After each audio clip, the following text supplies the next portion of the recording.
Assalamualaikum warahmatullahi wabarakatuh.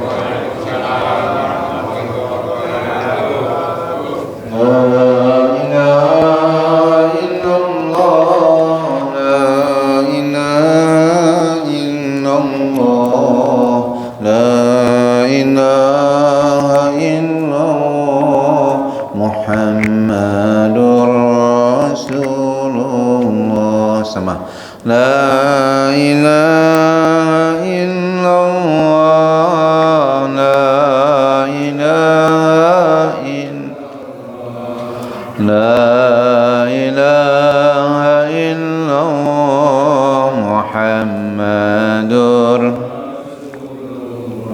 Hasbi Rabbi Jallallah, ma fi qalbi illallah, Nur Muhammad sallallahu, la ilaha illallah, la ilaha illallah,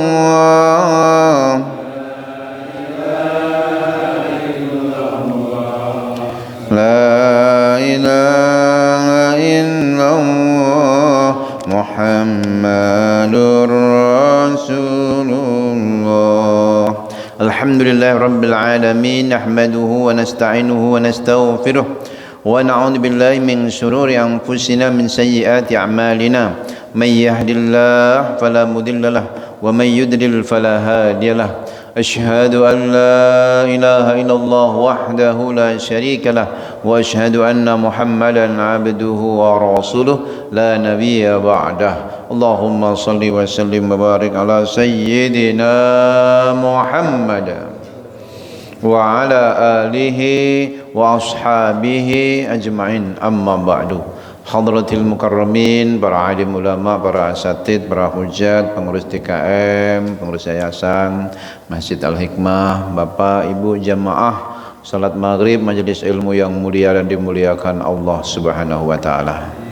Bersyukur kita kepada Allah dan mengucapkan alhamdulillahi rabbil alamin. Segala puji bagi Allah Rabb yang mencipta mengatur alam raya ini. Tiada sesuatu pun melainkan diatur oleh Allah. Mudah-mudahan semua yang hadir, dirinya, keluarganya diberikan kesehatan lahir dan batin, diberikan keberkahan dalam urusan rezekinya, umurnya panjang, ditutup dengan husnul khotimah, putra-putrinya soleh-solehah, cerdas akal pikirannya, bersih hatinya, indah akhlaknya, beriman dan bertakwa. Amin ya rabbal alamin. Salawat dan salam semoga terlimpahkan keharibaan junjungan baginda Nabi Muhammad sallallahu alaihi wasallam, untuk keluarganya, anak cucunya, kita dan keluarga kita semua. Semoga mendapat syafaat dari baginda Nabi Muhammad sallallahu alaihi wasallam. Malam ini karena berdekatan dengan Maulidun Nabi, maka saya membahas satu sisi dari pembelahan dada baginda Nabi Muhammad SAW. Sebelum itu saya sampaikan satu hadis dari Imam Ahmad, bahwasanya Rasulullah SAW bersabda, "Inni indallah fi ummil kitab la khatamun nabiyyin." Sesungguhnya aku di sisi Allah, di Lauhul Mahfud, di ummil kitab, di induknya kitab itu benar-benar adalah sebagai penutup nabi. Wa inna Adam lamun jadidun fi tinihi, dan Adam saat itu masih berkubang tanah. Adam belum jadi juga, belum jadi manusia, masih dalam bentuk tanah. Sudah tertulis dalam kitab Lauhul Mahfud bahwa Nabi Muhammad sallallahu alaihi wasallam itu adalah penutup para nabi. Wa saufa unabbiukum bi ta'wili dzalika, dan akan aku ceritakan kepada kalian takwil tentang itu. Dakwatu Abi Ibrahim, aku ini doa ayahku, kakek nenekku. Kakekku siapa itu? Nabi Ibrahim alaihissalam. Doanya Nabi Ibrahim alaihissalam di dekat Hajar Aswad di Multazam, tempat antara Hajar Aswad dan pintu Ka'bah. Lalu terijabahnya doa itu nggak jauh dari situ, 200 meter. Kalau kita masuk ke Babus Salam, masuk Mekah lewat Babus Salam, masuk pertama kali, sebelah kirinya itu ada maktabah, itulah tempat lahirnya baginda Nabi Muhammad sallallahu alaihi wasallam. Nabi Ibrahim berdoa dalam surah Al-Baqarah ayat 129. Rabbana wa ba'ats fihim rasulam minhum yatlu 'alaihim ayatika wa yu'allimuhumul kitaba wal hikmata wa yuzakkihim innaka antal azizul hakim. Ya Tuhan kami, utuslah kepada mereka seorang Rasul, yatlu alaihim ayatika, yang membacakan ayat-ayatmu. Ini tugas seorang Rasul, membacakan ayat-ayat Allah. Maka kiai, ustadz, ulama manapun menyampaikan dakwah harus ada ayat yang dibacakan. Yatlu alaihim ayatihi, membacakan ayat-ayatnya. Dan tugas bapak-bapak membacakan ayat-ayat itu kepada keluarganya, ibu kepada keluarganya, kepada putra-putrinya. Jangan dibacain cuman pas sudah meninggal, masih hidup bacakan itu. Nah, dia sebagai tuntunan dan bimbingan.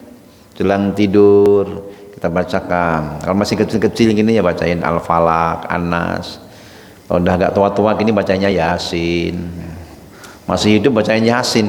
Loh, Yasin bukan hanya bacaan orang yang meninggal, yang masih hidup juga bacakan. Liyungdira man kana hayya wa hiqal qawlu 'alal kafir, memberikan peringatan. Di ujungnya Yasin itu kan peringatan yang luar biasa, di mana orang-orang kafir enggak percaya hari kebangkitan. Wa darabalana masalan wa nasiyahul qala may yuhyil 'idama wa yaramim. Mereka buat perumpamaan, membawa tulang belulang, dibawa kepada baginda Nabi Muhammad SAW. May yuhyil 'idama wa yaramim, siapa yang akan menghidupkan tulang belulang yang sudah lapuk begini? Hei Muhammad. Dengan sombongnya mereka, Nabi enggak menjawab, turun wahyu, qul yuhyihal ladzi ansha'aha awwala marrah. Katakan, yang menghidupkan itu yang menciptakan pertama kali. Wa huwa bi kulli khalqin alim. Allah Maha tahu segala ciptaannya. Di mana tulang belulang, daging-daging yang sudah menjadi tanah, bagi Allah sangat mudah diciptakan kembali seperti semula. Maka di situ mengingatkan kita bahwasanya ada hari kebangkitan setelah kematian. Tapi ujungnya itu fa subhanalladzi biyadihi malakutu kulli syai'i wa ilaihi turja'un. Maha suci Allah, di tangannya segala kekuasaan, semua kembali kepada Allah. Hidup mati kita ada di tangan Allah. Kalau sekarang kita masih hidup karena Allah masih menghidupkan, yuhyi, saatnya Allah mematikan. Oh, tapi saya sehat juga mati.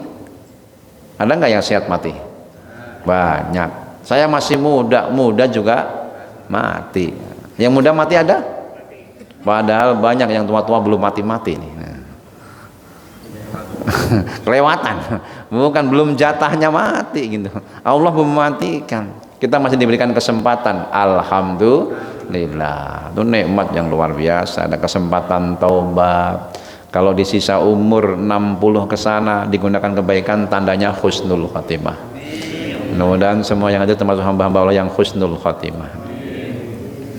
Ini tandanya Allah mencintai kita itu yufaqihu fiddin. May yuridillahu bi khairan yufaqihu fiddin.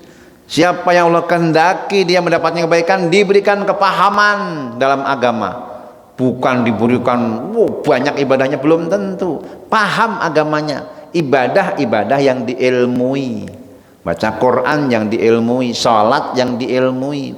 Karena kalau enggak diilmuin banyak ibadah sombong. Halo.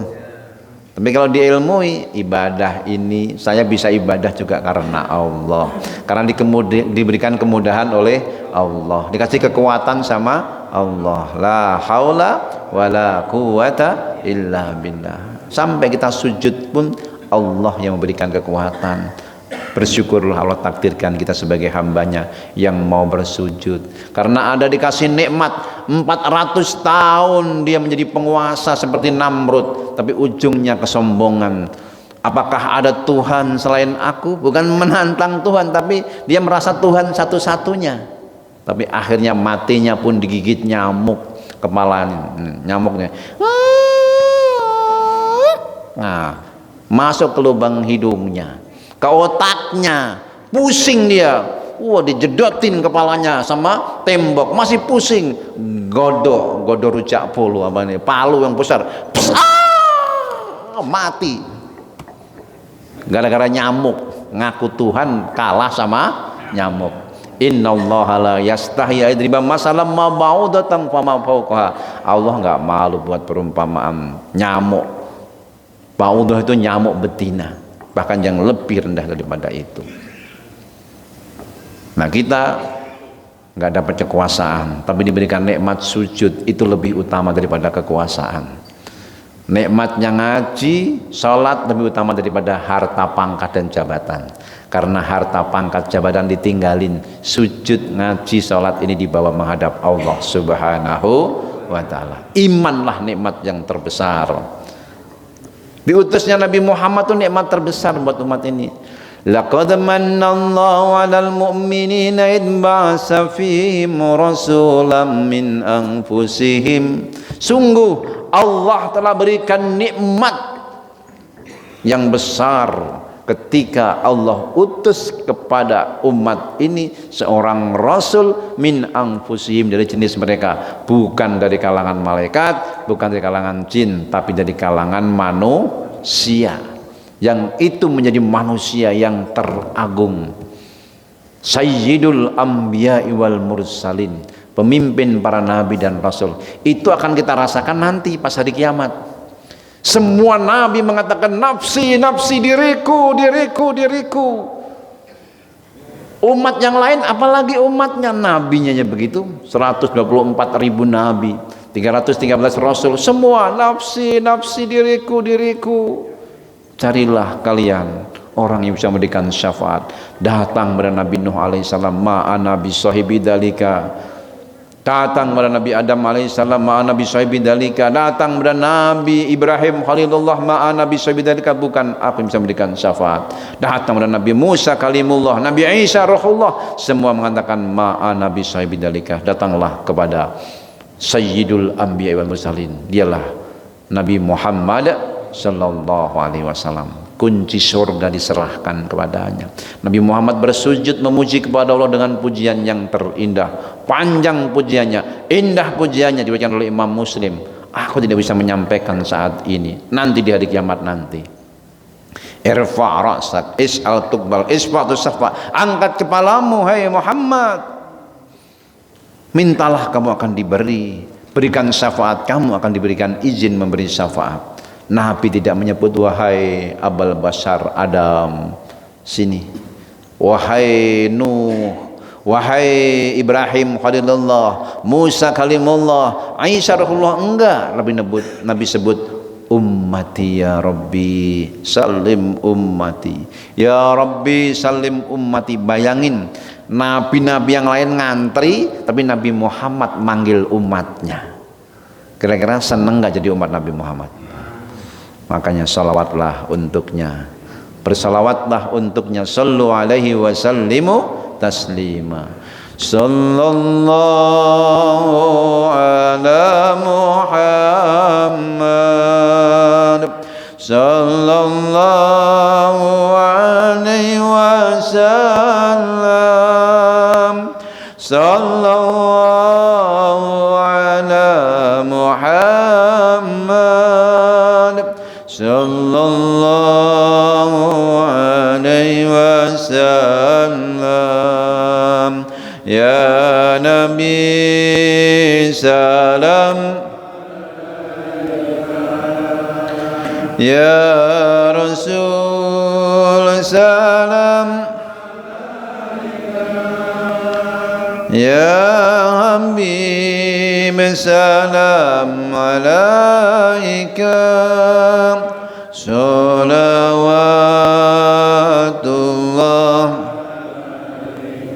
Sekali lagi, sallallahu alaihi,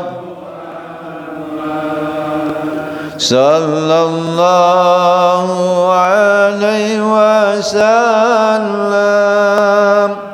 sallallahu ala Muhammad, sallallahu alaihi wasallam. Kecintaan Nabi kepada umat ini tergambar dalam surah At-Taubah ayat 129, 128, 129. Laqad ja'akum rasulun min anfusikum azizun 'alaihi ma 'anittum harisun 'alaikum bil mu'minina raufur rahim. Sungguh telah datang kepada kalian seorang rasul dari kalangan kalian. Dulu orang-orang dari orang-orang Quraisy, dari kalangan suku Quraisy. Manusia keseluruhan, bukan dari malaikat, dari jin, tapi dari kalangan manusia. Azizun alaihi ma anittum. Sangat berat terasa baginya apa yang menimpa kalian. Maksudnya kalau umat ini berlaku dosa, berlaku ingkar, berlaku kufur, dia akan disiksa di neraka. Berat bagi Nabi melihat umat masuk api neraka. Ya, bayangannya begini, kalau kita ngelihat anak kita dicemplungin ke neraka, tersisa nggak kita? Berat nggak? Oh, berat sekali ya. Nabi kita ini secara rohani ini anak-anak rohaninya Nabi, umatnya. Azizun alaihi ma anittum innama tu'radu amalakum alayya, amal kalian itu disampaikan kepada aku. Wa huwa indallah, dia di sisi Allah. Kalau kita lagi baik, ngaji, silaturahmi, sedekah, salat, sujud, baca Quran, oh Nabi seneng memuji Allah. Kalau kita maksiat, berlaku kufur, bertengkar, membunuh, korupsi, zina, maksiat, Nabi pun sedih, mohon ampun di sisi Allah. Jangan dikira nggak ditunjukin.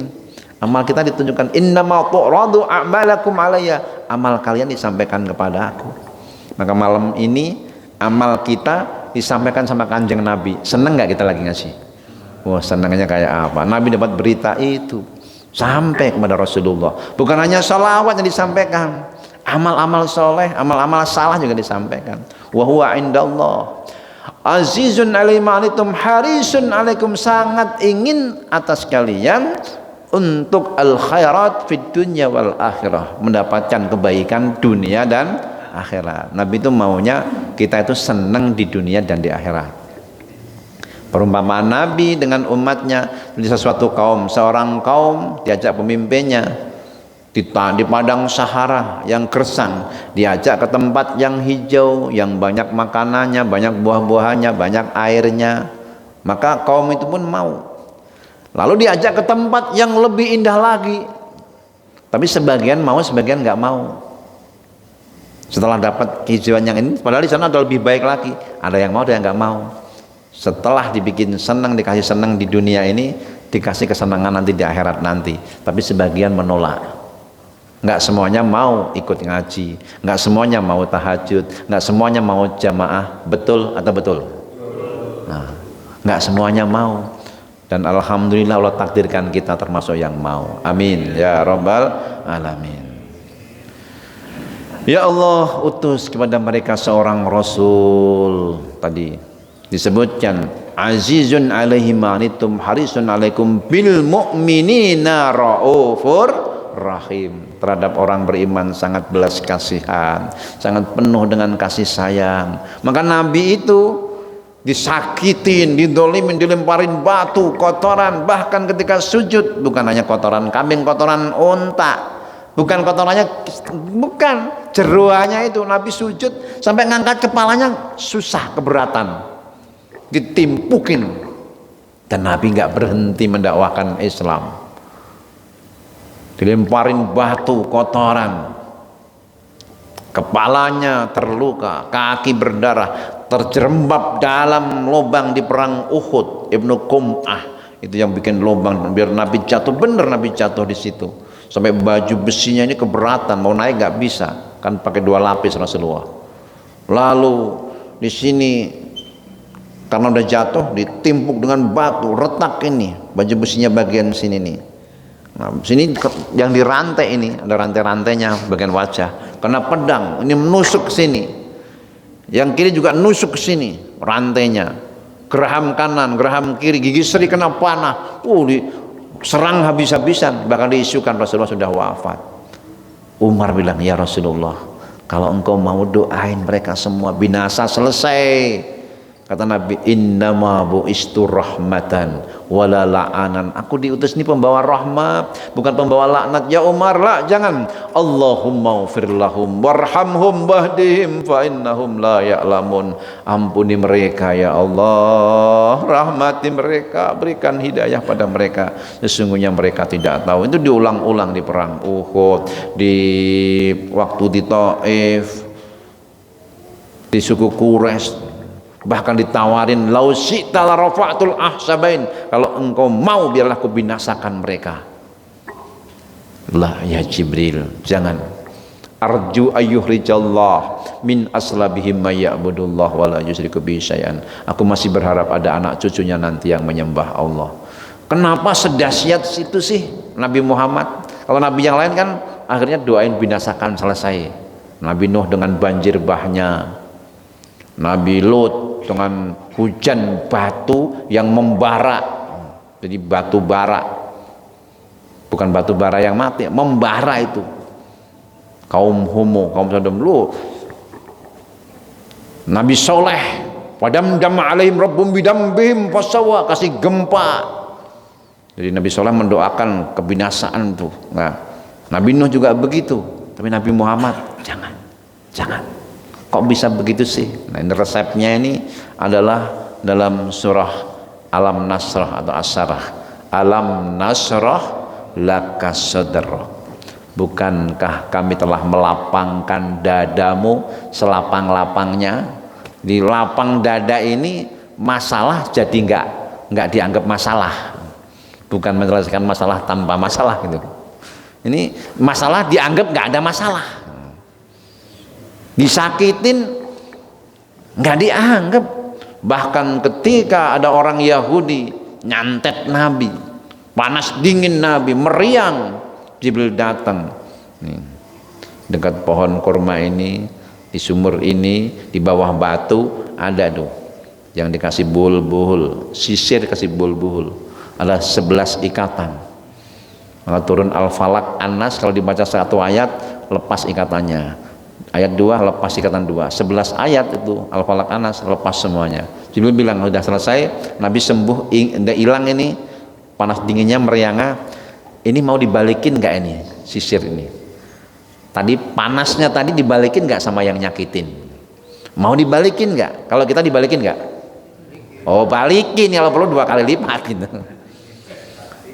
Kalau perlu hajar gitu, habisin gitu. Kalau perlu gitu kan itu.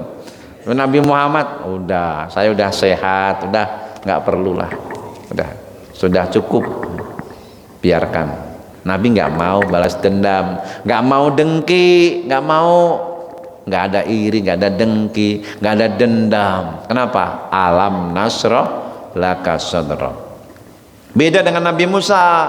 Nabi Musa pakai doa khusus, Rabbis rahli sadri, ya Allah Rabb lapangkan dadaku, wa yassirli amri. Ini rumus, kalau lapang dada urusan jadi mudah, mudahkanlah urusanku. Nabi Muhammad belum juga minta, udah dikasih, bukankah kami telah melapangkan dadamu?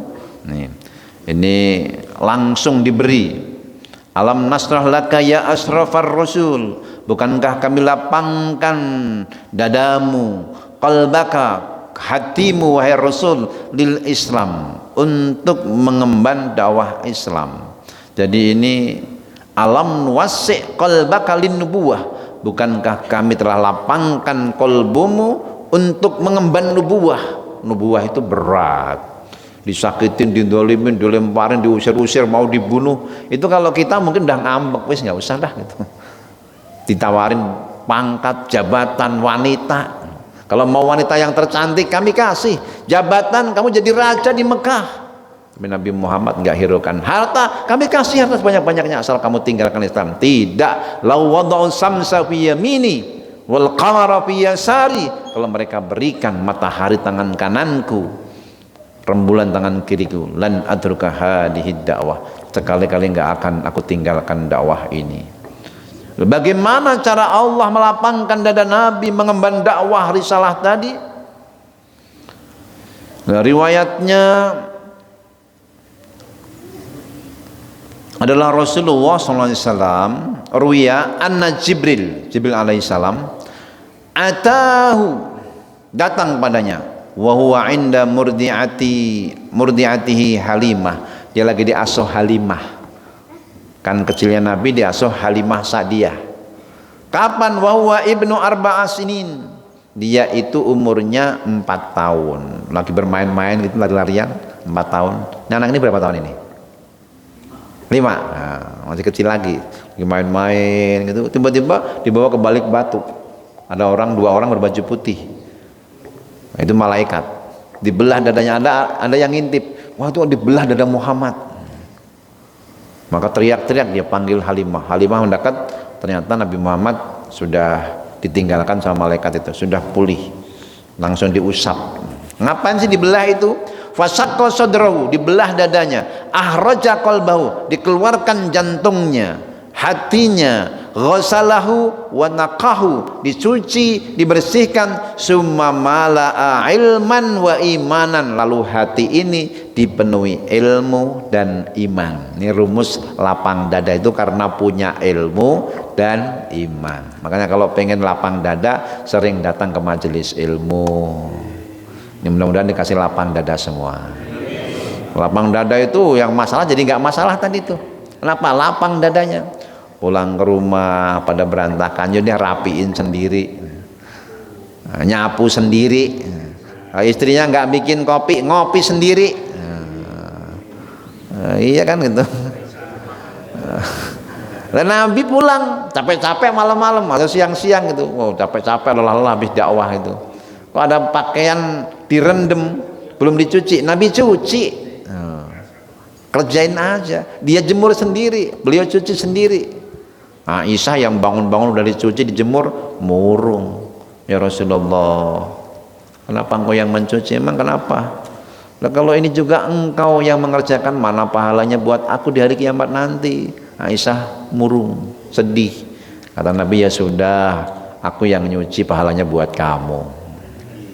Masya Allah, biar aku yang nyuci, yang jemur, pahalanya buat kamu. Coba kita yang nyuci istri kita, nah gitu dong. Beda kelas. Kalau Aisyah sedih gitu. Rasulullah dianggap nggak masalah itu, nggak masalah, selesaikan aja. Beliau tidur bareng istrinya datang bulan, ada darah kena bajunya, Nabi langsung cuci itu, cuci darahnya itu ke kamar mandi, cuci sendiri, lalu tidur lagi di situ. Nabi nggak bilang cici, nggak masalah gitu, nyakitin kalau bilang cici, nggak ada masalah, nggak dianggap itu. Kenapa? Dipenuhi kalbunya ilman wa imanan. Lalu sumarraduhu, dibalikin lagi fi sadri, dadanya, wasaqqa aidon, dibelah lagi nanti kapan? Inda bulughihi, ketika balik. Jadi pembelahan bukan hanya sekali, ini yang kedua pas balik. Kapan itu? Asra sinin, umurnya itu 10 tahun. Wa indal bi'sah, dibelah lagi kapan? Ketika umur 40 tahun. Yang ketiga. Lalu walailatul Isra, dibelah lagi ketika Isra Mi'raj, mau berjumpa dengan Rabbnya, mau langsung ke hadirat Rabbnya, ke Sidratul Muntaha, indaha jannatul ma'wa, dibelah lagi 4 kali. Kalau dulu di SD saya dikasih itu cuma sekali gitu. Ya, pas waktu 4 tahun doang. Betul. Menurut Imam Nawawi dalam tafsir Marahul Labid di Kasfil Quranil Majid, itu 4 kali pembenahannya. Bukan hanya 4 tahun itu, 4 tahun 10 tahun ketika balik, 40 tahun, dan ketika Isra Mi'raj umurnya 52 tahun. Oh, pantas saja, dahsyat sekali, lapang dadanya, bersih, nggak ada dendam, nggak ada yang namanya disakitin, ngambek. Nabi itu mau dakwah diludahin sama nenek-nenek, nggak peduli, dikasih kotoran jalannya nggak peduli. Hari ketiga nggak ada lagi yang ludahin, yang kasih kotoran, nanya di mana itu nenek yang biasanya ngeludahin itu. Dia sakit ya Rasul. Nabi balik lagi, ya Aish, itu bungkus kue-kue itu. Kenapa? Si nenek itu sakit. Dalam riwayat yang lain keterangannya Nabi masakin nenek itu di dapurnya. Itu siapa itu? Muhammad, nek. Kaget, terperanjat. Aku ini ketika sebelum ini engkau orang yang paling aku benci, tapi setelah ini aku sakit, engkau yang pertama kali menjenguk aku, masakin aku, engkaulah orang yang paling aku cintai. Asyhadu an la ilaha illallah wa asyhadu anna Muhammadar Rasulullah. Kayak apa itu dahsyatnya itu, disakitin tapi justru membalas dengan yang baik. Sifatnya itu luar biasa, di atasnya ihsan. Ihsan itu udah terbaik. Bagaimana ihsan itu? Engkau balas yang buruk dengan yang baik. Kalau engkau baik, aku baik. Engkau buruk, aku tetap baik. Famarrat asyakku arba'a ala sahih. Jadi yang benar memang pembelahnya itu 4 kali itu. Kenapa itu dada dibelah? Karena as-sadr li'annahu mahallul waswasah. Dada ini tempat waswasatus syaitan, tempat bisikin. Nah, kalau ada orang takut, kaget, yang dipegang dada. Takut. Enggak ada kan? Kaget, takut. Waduh, takut. Itu mah orang nggak punya duit itu mah. Bukan orang takut kalau begini mah, orang pusing tuh. Kalau takut begini, takut. Dada. Nabi Musa takut begini, bukan begini. Di sini. Kenapa bukan di akal yang dibelah? Bukan sini. Karena di sini tempat waswasah.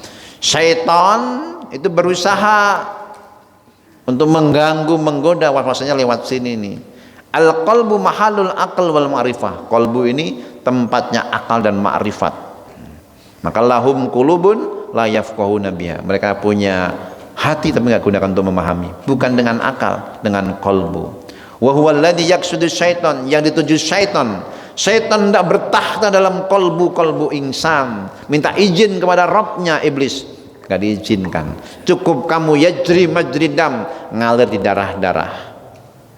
Ngalir di darah, tapi nggak bisa bertahta di kolbu. Kenapa? Karena hati tempat memandang Tuhannya. Innallaha la yanzuru ila suwarikum wala ajsamikum walakin yanzuru ila qulubikum. Allah nggak pandang wajahmu, rupamu, tapi yang dipandang adalah kolbumu. Maka nanti setelah mempelajari ini, bagaimana kita kalau sholat itu merasa dipandang oleh Allah. Kolbu kita lagi dipandang, kita lagi ngaji ini dipandang. Maka nanti makna kalimat la ilaha illallah bukan lagi hanya tiada Tuhan selain Allah, la ma'budun bihaqqin illallah, enggak ada Tuhan yang berhak disembah kecuali Allah. Bukan hanya itu, nanti sampai la nasira wala hafidho illallah, enggak ada yang bisa menolong, enggak ada yang bisa menjaga kecuali Allah. La yu'tis syaraba wala ta'ama illallah, enggak ada yang bisa memberikan makanan, minuman kecuali Allah. Enggak ada yang memberikan oksigen kecuali Allah. La haula wala quwwata illa billah. Nanti semuanya akhirnya kita kembalikan kepada Allah. Inna lillahi wa inna ilaihi raji'un. Semuanya kita ini milik Allah dan dikembalikan kepada Allah. Jadi nanti akhirnya kembalinya semuanya kepada Allah. Nggak ada merasa diri ini hebat, merasa diri ini pinter, merasa diri ini kuat. Kamu itu manusia lemah, lemah selemah-lemahnya. Kalau nggak percaya, bukan ada saat dimana kamu lemah lunglai nggak berdaya, untuk berdiri aja berat. Untuk bangun aja berat. Apalagi waktu tidur ada semut yang geremet, kita nggak bisa nolak. Tidur ada semut geremet ke kuping, bisa nolak nggak? Nggak bisa. Tapi Allah kasih penolaknya. Apa itu? Curek. Itu dikasih itu biar nggak semutnya ke situ tuh. Jadi itu sesungguhnya dari Allah tuh udah luar biasa itu. Sama orang kenapa sakit perut kalau mau buang hajat? Karena Allah kasih sensor. 8 cm sebelum keluar dikasih mules. Itu berarti normal. Kalau langsung keluar jujur, nggak enak. Malah kotor di mana-mana. Yang masih normal dikasih mules dulu. Nikmat nggak itu? Nikmat. Karena udah ada yang dol, keluar sendiri nggak. Tahu-tahu kemana-mana nggak boleh. Kenapa? Udah dol. Kalau masih normal tuh alhamdulillah. Wa bi ayyi ala rabbikuma tukadzibam. Sama nanti dalam semua ini sistem ini udah mau bikin ini. Kalau kita ngelihat anak sakit nggak mau makan, jangan dipaksa makan. Itu sistem Allah supaya dia lagi membakar zat-zat dalam tubuhnya itu yang racun-racunnya dikeluarkan, jangan dipaksa makan. Nanti dia ada saatnya kalau sudah sembuh, sudah saatnya, sudah ada nafsu makan nanti ditimbulkan. Tubuh ini membuat sistem sendiri. Kalau dia lagi gak pengen makan, ya memang bagusnya gak makan saat itu. Udah dibikin sistemnya oleh Allah. Memang kadang-kadang kita kan sok tahu. Makan gak? Makan gak? Makan juga muntah. Wong itu saatnya puasa kok, bukan saatnya makan gitu. Itu bunyi tadi ya? Cepat sekali ya. Alhamdulillah. Mudah-mudahan Allah rahmati kita semua, Allah sayang kita semua. Jadi lapang dadanya Nabi tadi karena dibelah dadanya. Nah lalu diisi ilmu dan iman. Lah kita nggak perlulah belah dada kita, cukuplah kita belah dengan apa? Dengan ta'lim, dengan pengajian, dengan tilawah Quran. Nanti Allah akan masukkan ilmu dan iman dalam kolbu kita. Mudah-mudahan Allah berikan pada kita semuanya kelapangan dada, pada anak cucu kita dibimbing, dituntun sama Allah, dijauhkan dari perzinaan, dijauhkan dari perbuatan-perbuatan maksiat, dituntun di jalan taat, mendapatkan jodoh yang soleh dan solehah. Subhanakallahumma wa bihamdika asyhadu an la ilaha illa anta astaghfiruka wa atubu ilaik. Wassalamualaikum warahmatullahi wabarakatuh.